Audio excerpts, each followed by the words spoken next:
এখনো যাত্রা করে খাই। আমার ছেলে শ্রাবণ, ওকে সঙ্গে সঙ্গে করে গান গাইতে যেতাম, তখন ও গান শিখতে চাইতো।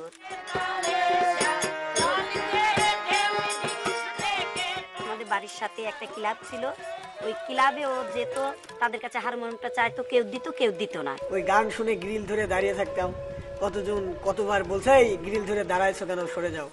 দেখতাম ওরা যেটা করতেছে সেইটা একসময় করতেছি, পাচ্ছি না, তখন বাইরের স্যাররা মনে করে যে না এই ছেলেটা তো ইয়ে আছে। শ্রাবণ ছোট্ট থেকেই আমাদের শিল্পকলায় আসবাবপত্রগুলা পরিষ্কার পরিচ্ছন্ন রাখছে।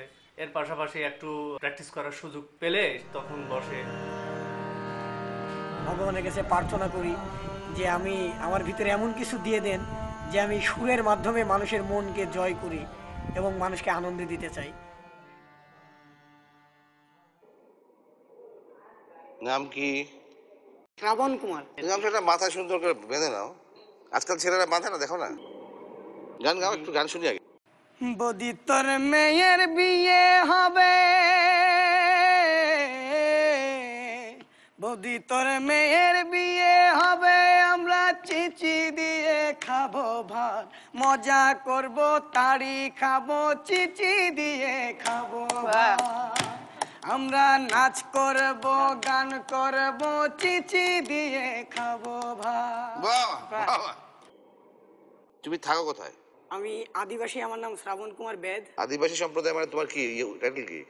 বেদ আর কি, কোল যাকে বলে। আমাদের ঘর বাড়ি নাই, জঙ্গলে জঙ্গলে থাকতাম, এখানে 3 মাস ওইখানে 6 মাস। এখন তো জঙ্গলও নাই আর শিকারও নাই, তাই একটা রেলের সরকারি জায়গা আছে এখানে। কে কে আছে তোমার? বাবা মা আছে, ছোট ছোট ভাই বোন আছে। আচ্ছা, তো কি করে সংসার চলে? বাবা একটা মাস্টার হয়ে চাকরি করে, মা ডালা কুলা এগুলার বানায় আর কি। মাঝে মাঝে যাত্রাও করা হয় আর কি। তারপরে অবসর সময় এসব গান টান করো? গান আর কি, আমাদের এখানে একটা শিল্পকলা ছিল পাশেই।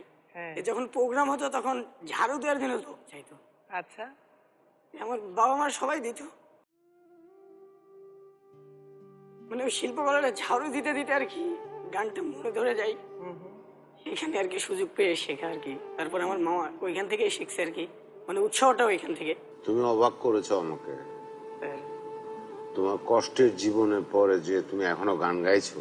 আমি দোয়া করি তুমি অনেক বড় হও, গান করো, এবং আমার পক্ষ থেকে ইয়েস তোমাকে।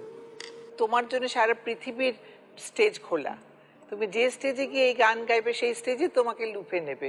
তোমার বাংলাদেশি আইডল হওয়ার দরকারটা কি বলো তো? বাংলাদেশি আইডলটা আসলে আমি নিজের জন্য, সত্যি কথা হচ্ছি না, চাচ্ছি না। হ্যাঁ। আমার জাতি প্লাস আমার ফ্যামিলি আচ্ছা, এবং আমাদের যে গোত্র সব বিলীনই হয়ে যাচ্ছে। আমি এই গানটা শুনছিলাম আমার দাদাদের মুখে, আমি জিজ্ঞেস করি যে আমাদের কালচারটা এভাবে হারিয়ে যাচ্ছে, আমাদের কি কোনো গান ছিল? বলে ছিল, এখন আর মুভমেন্টও নাই, ইয়ে নাই, আমাদের থাকে। এখন বাঁচাই দায়। সংস্কৃতিটা তখনই আসবে যখন আমি সুখী, আমার নিজের পেট ভরা থাকবে। দাদা, আমার মনে হয় শ্রাবণ নিজেই একটা চ্যালেঞ্জ, শ্রাবণ নিজে একটা আইডল। ওকে, আমি আমার vote yes. A big yes, মানে হ্যাঁ। তুমি ইয়েস। আসো।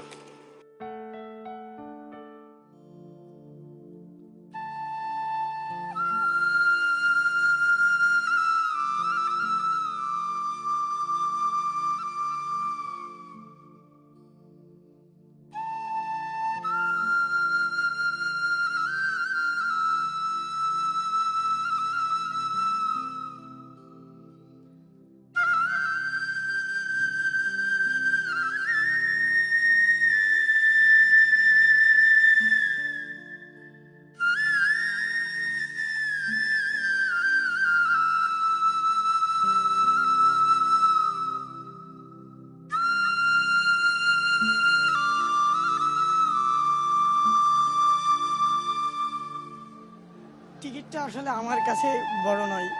আমি যে আমার জাতির জন্য সবার কাছে কিছু করতে চাই, এই জন্য আর কি। আমাদের জাতি ভেদ, সবাই কোল বলে অপমানই করে, গালি দেয়।